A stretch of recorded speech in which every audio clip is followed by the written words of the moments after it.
Hi, this is Tutor Nick P, and this is Word Origins 319. The word origin today is cynic, or the adjective cynical. Okay, if somebody wants a screenshot, do it right now. Let's get right to it. If someone says a person is a cynic, or that he or she is cynical, one is saying that person thinks other people only care about their own interest and are not really sincere or honest.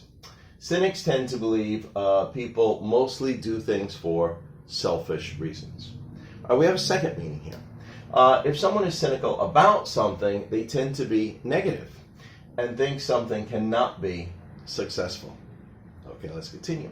The word cynic and cynical derive from ancient Greek kynikos, meaning dog-like or like a dog. This word was given to cynics as an insult. The first person who came up with the philosophy of cynics was Antisthenes, a pupil of Socrates. So he was a follower of Socrates. The idea behind the philosophy was to live in line and agreement with nature. You know, that sounds pretty good on the surface. They rejected all desires of wealth, power, and fame. A pupil that followed Antisthenes was Diogenes. Many of these cynics lived on the streets like dogs.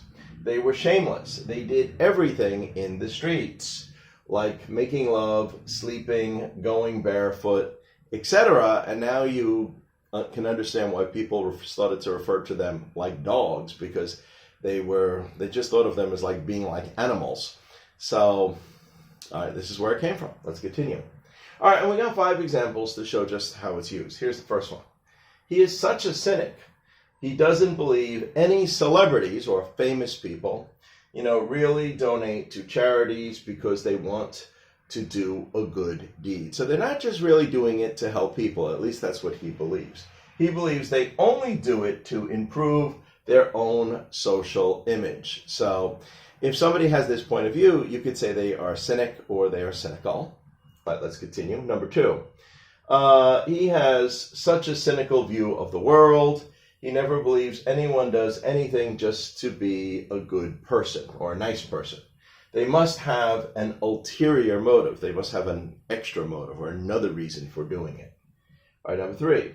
All right, here's the one about, just being negative about a situation and, thinking that it cannot succeed.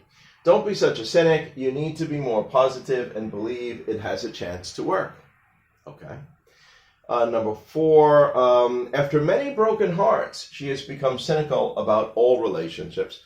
Yeah, we could hear this all the time. You had like many disappointments, and then you get the attitude like, oh, forget it. No relationships work out. They're all problems. So in this sense, a person could become cynical about something. All right, number 5 here. Although sometimes thought of as negative, sometimes people say many cynics are just realists. Well, this could be going back to almost the first example here. Even though you are being negative, and I'm sure some celebrities really do give donations because they really want to help the world, but, they may have a point. Maybe some celebrities really aren't doing it. That's not their first priority. Their first priority is really creating a better social image. So sometimes you could almost say a cynic is a little bit of a realist too, on a positive side. But of course, it also has the connotation of being negative. Okay, anyway, I hope you got it. I hope it's clear. I hope it was informative. Thank you for your time. Bye-bye.